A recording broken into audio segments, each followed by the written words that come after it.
النبي أولى بالمؤمنين من أنفسهم وأزواجه أمهاتهم صدق الله العظيم وصدق رسوله النبي الكريم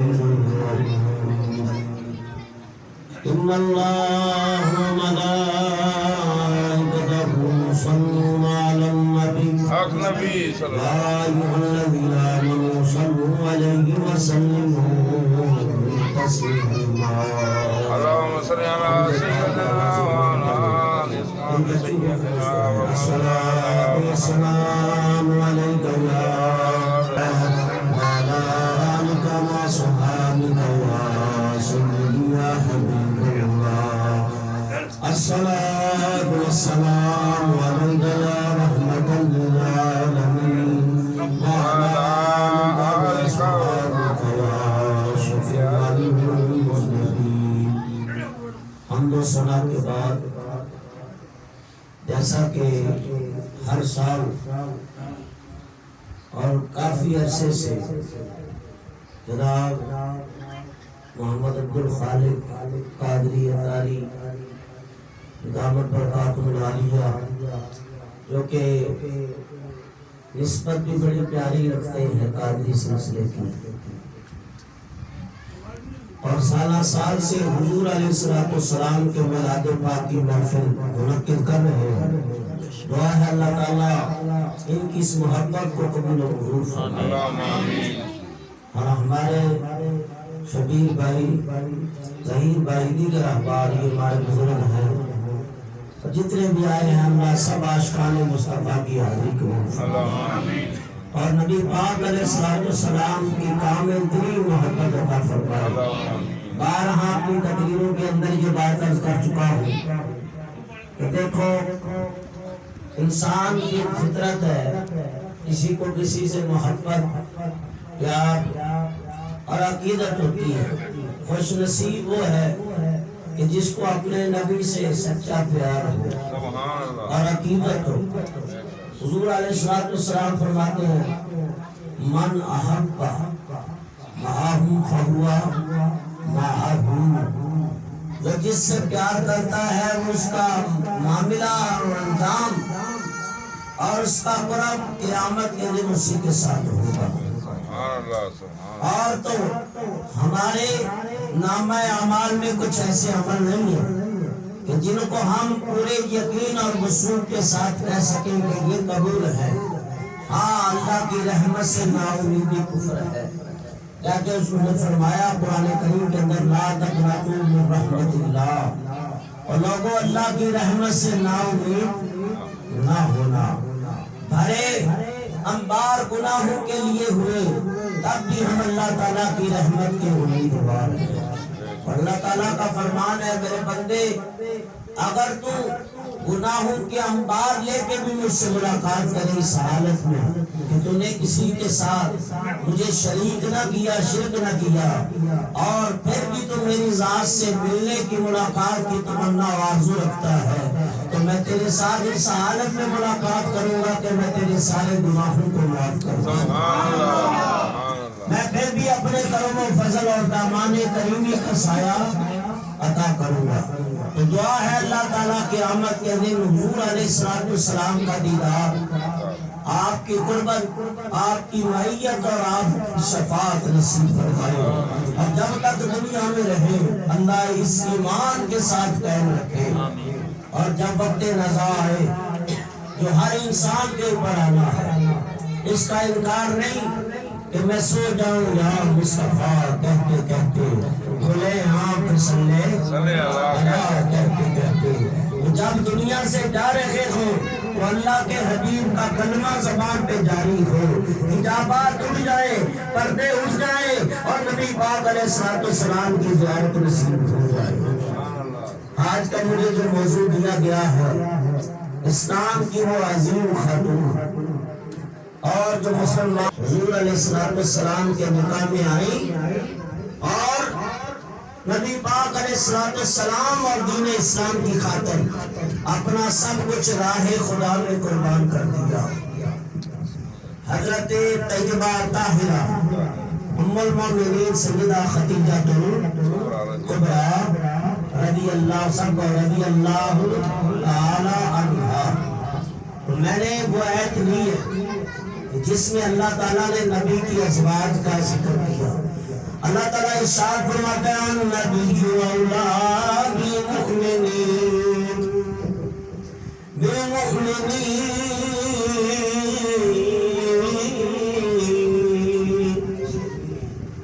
فرمایا جتنے قریب ہیں اور اللہ کی ذات بھی بندے کے قریب ہے. اللہ تعالیٰ ارشاد فرماتا ہے سورۃ القاف کے اندر فرمایا نحن اقرب الیہ من حبل الورید. اللہ تعالیٰ ارشاد فرماتا ہے یاد رکھو ہم تمہاری رگے جان سے بھی تمہارے قریب ہیں. رگے یہ رگ ہے جس سے انسان کو خوراک ملتی ہے, اس کو کہتے ہیں رگے جان. ہاں تو دور کی بات ہے, ہم تو یہ کہتے ہیں کہ اللہ تعالیٰ بندے کی نس نس کے اندر اسی کے جلوے موجود ہیں.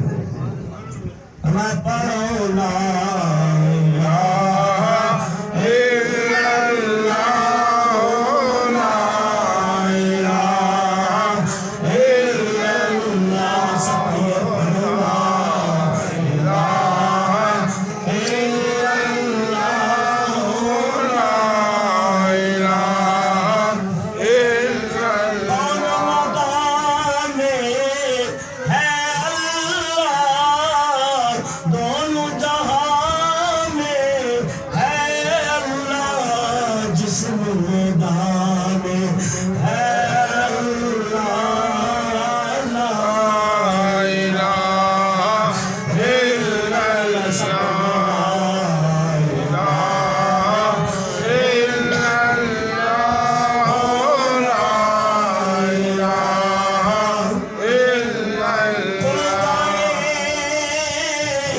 در جنت کے دوزخ کی سب آگ بجھے دل سے کوئی ایک بار کہے لا الہ الا اللہ لا الہ الا اللہ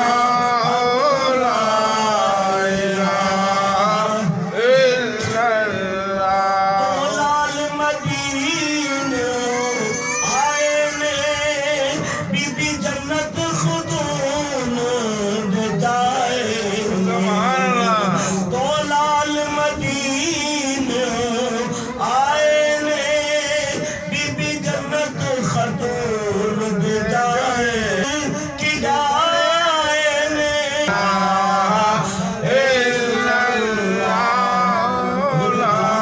اس میں حیثیت بھی ہے میٹھے بڑے پڑھو لا الہ الا اللہ لا الہ الا اللہ. اس کلمے دے اس کلمے دا ذکر پیارا ہے, اس کلمے دے ذکر پیارے نے انہیں ڈوبنے میرے تارے نے وہ سانو دسیا نبی پیارے نے. پڑھو لا الہ الا اللہ لا الہ الا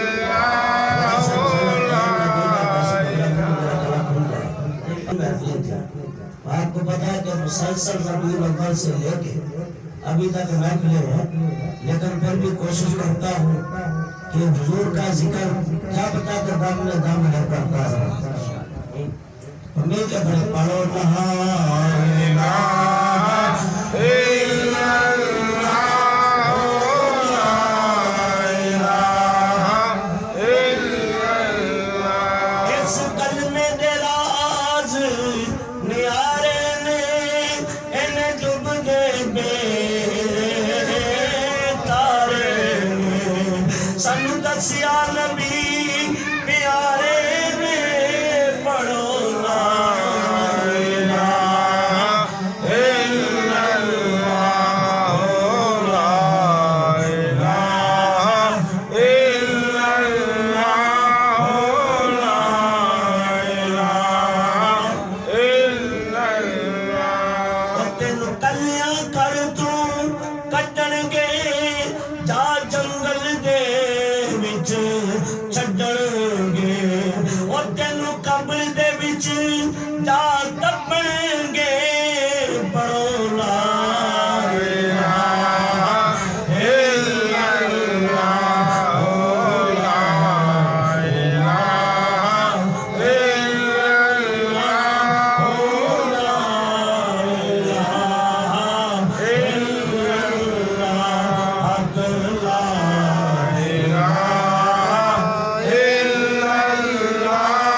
ہم تو رہے اس کی وجہ کیا ہے؟ اور کبھی بندہ بھی قریب ہے تو رب بھی قریب ہے۔ بعض علماء یہ لکھتے ہیں کہ جس گھر میں کوئی نہ رہتا جب اس گھر میں جاؤ تو وہاں جا کے کیا پڑھو الصلاۃ والسلام علیکہ یا رسول اللہ، الصلاۃ والسلام علیکہ یا حبیب اللہ۔ اسے کیا کہا، یہ کیا وجہ ہے؟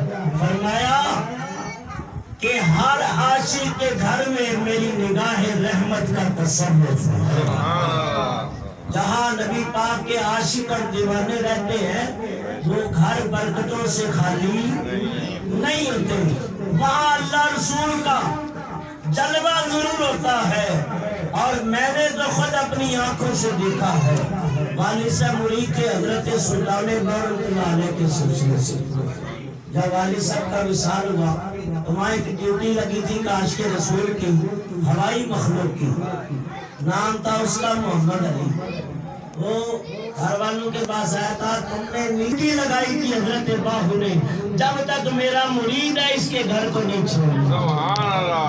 اور اسی طرح نبی پاک کا عاشق دنیا میں رہے تب بھی ڈیوٹیاں فرشتوں کی لگتی ہیں، اور قبر میں چلا جائے اللہ کیا فرماتا ہے، کرامن کاتبین، ہم نے یہ ہے تمہارے لیے جو تمہارے کلام کو لکھتے ہیں۔ اور جب انسان انتقال کر جاتا ہے تو پھر کیا ہوتا ہے، دفنا دیا گیا، یا اللہ اب کیا کرے، ہری ڈیوٹی ختم ہو گئی۔ فرمایا نہیں، جس کی نیکیاں لکھتے رہے ہو اس کی قبر پہ قیامت تک بیٹھ کے بخشش کی دعا کرو، بخشش کی دعا کرو۔ تو نبی پاک کے عاشق کا اللہ کے ہاں بڑا مرتبہ اور مقام ہے۔ تو فرمایا اللہ تعالیٰ ارشاد فرماتا ہے میں تمہاری لگے جان سے بھی قریب، اور کچھ اللہ کے وہ بندے ہیں جو اپنے رب کے قریب ہیں، ان کا قرب اتنا آ جاتا ہے اللہ کے ساتھ، اللہ فرماتا ہے کہ وہ میرے نیک بندے اس مقام کے اوپر پہنچے، یتقرب الی بالنوافل حتی احببتہ فاذا احببتہ، اللہ فرماتا ہے میری عبادت میرے ذکر کے ذریعے، میری فکر کے ذریعے، توبہ استغفار کے ذریعے وہ مقام حاصل کر لیتے ہیں کہ انہیں میں اپنا قرب خاص عطا کر دیتا ہوں۔ اس لیے فرمایا قلب المؤمن فی مقام عرش اللہ، مومن کا دل جو ہے وہ اللہ کا عرش قرار پایا۔ میں ادھر نہیں جانا چاہتا، بات اسی کو چلی جائے گی اور طویل ہو جائے گی، بات چل رہی ہے حضور کی ازواج کی۔ تو نبی مومنوں کی جانوں کے قریب، ظاہری حضور مدینے میں ہے، اور قرآن کی آیت ہے اللہ تعالیٰ ارشاد فرماتا ہے والاول والآخر والظاہر والباطن، فرمایا کہ اللہ اول بھی ہے، اللہ آخر بھی ہے، اللہ ظاہر بھی ہے، اللہ باطن بھی ہے۔ فرمایا کہ کہیں وہ اول ہے تو اپنی ذات کے اعتبار سے، آخر ہے تو اس کی قدرت کے اوپر اختتام ہے، اس جیسا کوئی نہ ہو سکتا نہیں ہے۔ فرمایا کبھی ظاہر ہے کبھی باطن ہے، ظاہری دیکھو تو اس کی کائنات دیکھو تو اس کے جلوے نصیب ہوں گے، باطن دیکھنا ہے تو عبد القادر جیلانی کو دیکھ لو، فرید نواز کو دیکھ لو، فرید الدین کو دیکھ لو، مہر علی کو دیکھ لو، غوث جلی کو دیکھ لو، کہ اولیاء اللہ اللہ تعالیٰ کے باطن کے جلوے ان کے اوپر جلوہ فرماتے ہیں۔ اور عبدالحق محدث سے دل بھی اللہ علیہ فرماتے ہیں لوگوں یہ ایک حمد خدا بھی ہے نعت مصطفیٰ۔ اب حمد خدا تو سمجھ میں آ گئی، نعت مصطفیٰ کس طرح؟ فرمایا یاد رکھو اللہ تعالیٰ نے اپنے نبی کو سب سے پہلے تخلیق کیا نورانیت کے اعتبار سے، لہذا حضور اول بھی ہے، آخر اللہ تعالیٰ نے تمام نبیوں کے بعد بھیجا، ظاہری حضور مدینہ پاک میں ہے اور باطن میں ہر عاشق کے سینے ہے۔ تو فرمایا کہ النبی اولا بالمؤمنین من انفسہم، اب بالمؤمنین جو ہے ایک ہوتا ہے صرف مومن، مومن وہ بھی جو اہل سنت والا ہوتا ہے، بھی ذہن میں رکھنا، دوسرے مومن کی طرف نہیں چلے گا، وہ صرف نام کے مومن ہے، مومن ہے وہ الحمدللہ اہل سنت ہے۔ اور مومن کی نشانی یہ ہوگی، سبحان اللہ، اللہ نے اہل سنت کو وہ عقیدہ دیا ہے، وہ پیاری سوچ دی ہے کہ ہمارے عقیدے کے اندر ہر نبی کا ادب ہے، ہر رسول کا ادب ہے، ہر ولی کا ادب ہے، کہ اہل سنت کسی نبی کی گستاخی، کسی ولی کی کرنا تو دور کی بات ہے، ہم سوچ بھی نہیں سکتے۔ ہمارے عقیدے کی سب سے پیاری بات اور عقیدے کی خوبصورتی یہ ہے کہ ہمارے دل کے اندر انبیاء کا ادب موجود ہے، حضور کے اصحاب کا ادب موجود ہے، اولیاء، ابدال، اوتار، اقطاب، غوث، فرمایا غوث الاعظم، جتنے اولیاء قیامت تک ہوں گے، ہم اہل سنت سب کا ادب اور احترام کرتے ہیں۔ اللہ نے یہ اہل سنت کو پیارا اور سچا اور کھرا اور سچا عقیدہ عطا فرمایا ہے۔ نبی پاک کہتے ہیں ایک مومنین کا مطلب بہت سارے مومن ہیں، فرمایا قیامت تک نبی کے عاشق ہوتے رہیں گے اور کثرت سے ہوں گے۔ 1,24,000 انبیاء ہیں یا 2,24,000 ہیں؟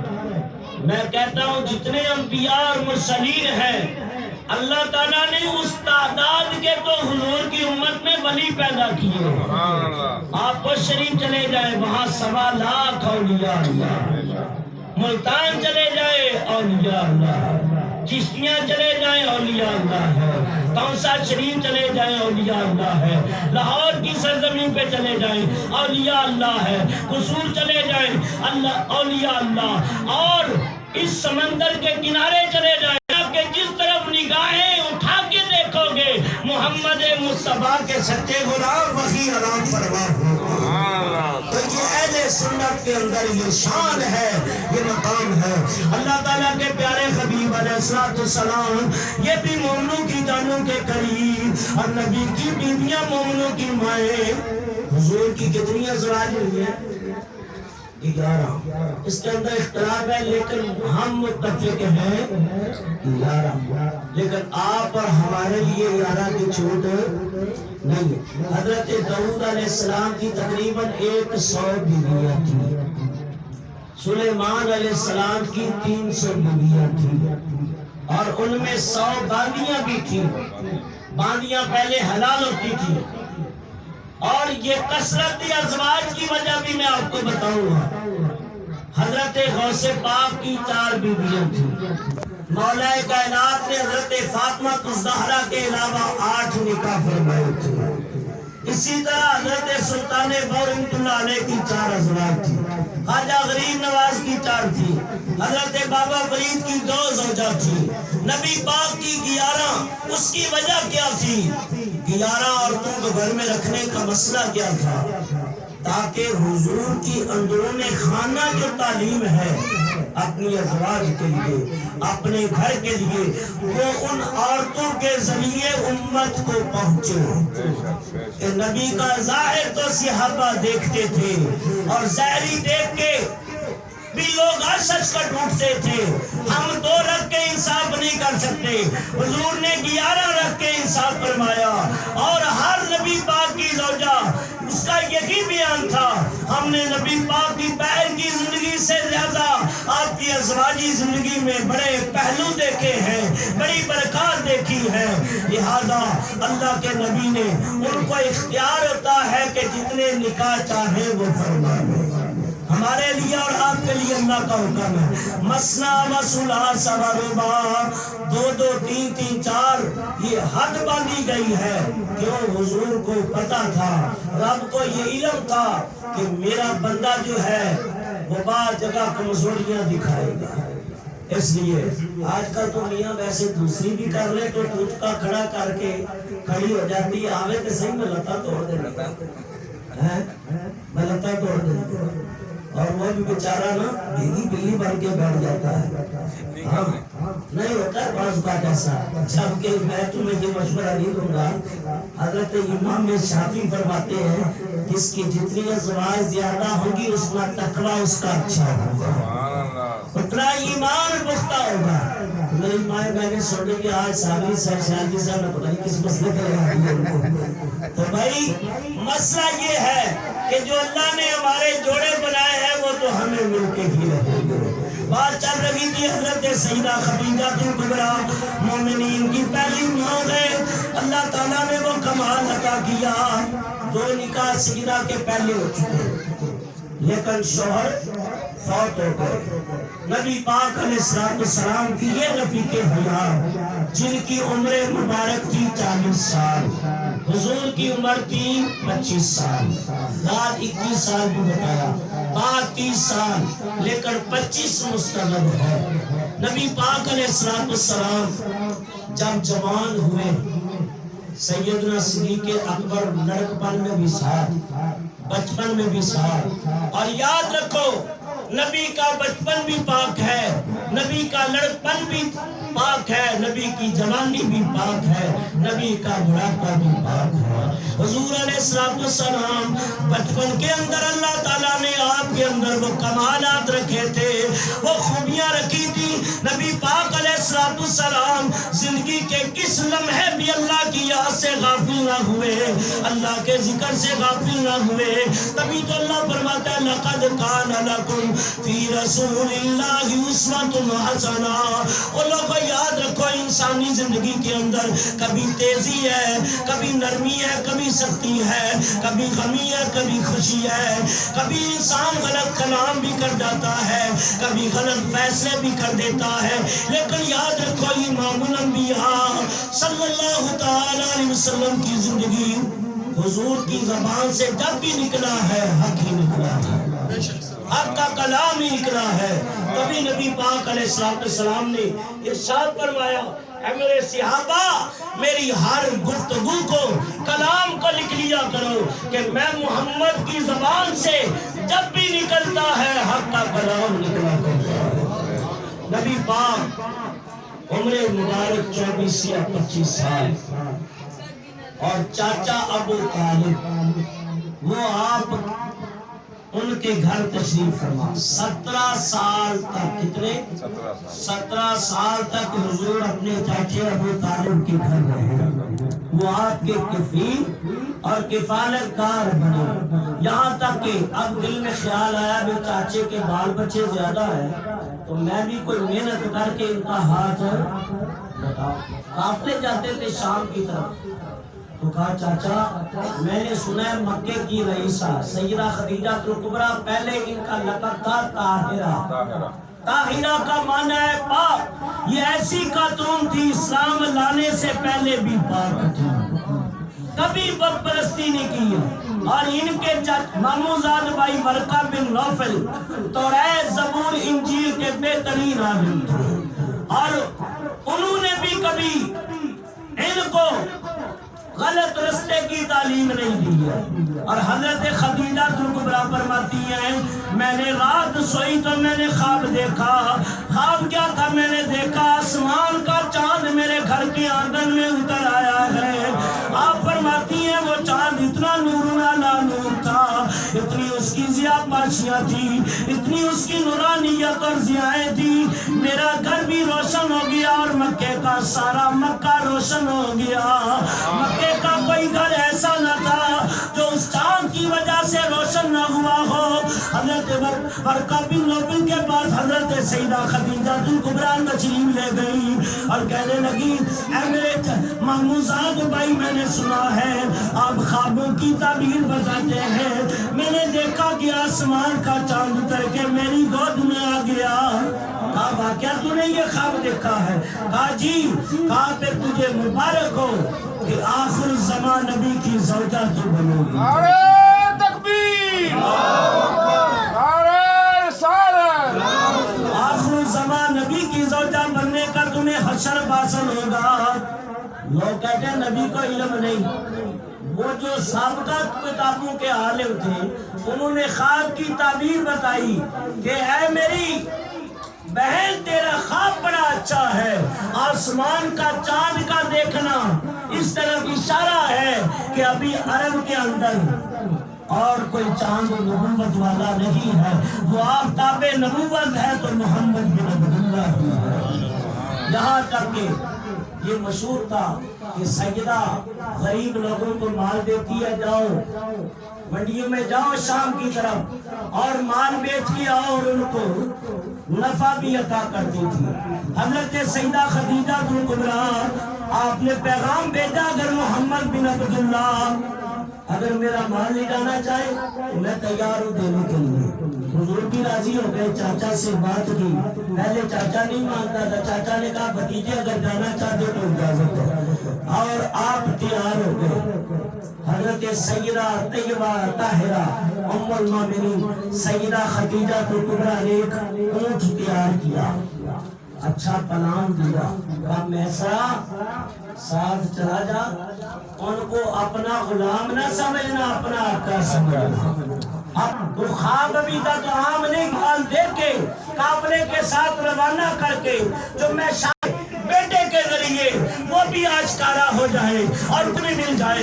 نبی پاک علیہ السلام مال لے کے روانہ ہوئے۔ میسرا کو تاکید کر دی کہ لوگوں کے سامنے جب رہے تو پردہ رکھنا، اور جیسے ہی مکے سے باہر نکلے ان کو اچھی سواری دے دینا، ان کے پیچھے غلام بن کے چلنا۔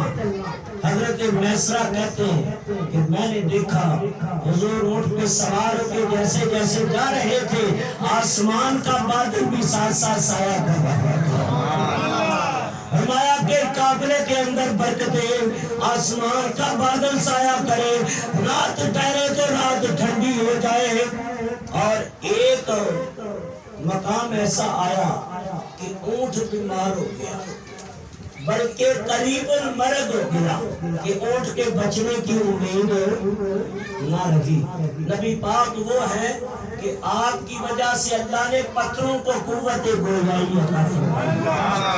آپ کے عشق میں سوکھے تنے بھی ہم کلام ہوئے ہیں، درختوں نے بھی درود و سلام پڑھا ہے۔ حضور نے ٹھکر ماری، آؤ تو کسی اور کی امانت ہے، محمد نے ضمانت ہے، میں نہیں چاہتا تو ضائع ہو، اٹھ کھڑا ہو جا۔ حضور کی ٹھوکر لگی، فرمایا اللہ اللہ، ایک ہی ٹھوکر میں احد کا زلزلہ جاتا رہا۔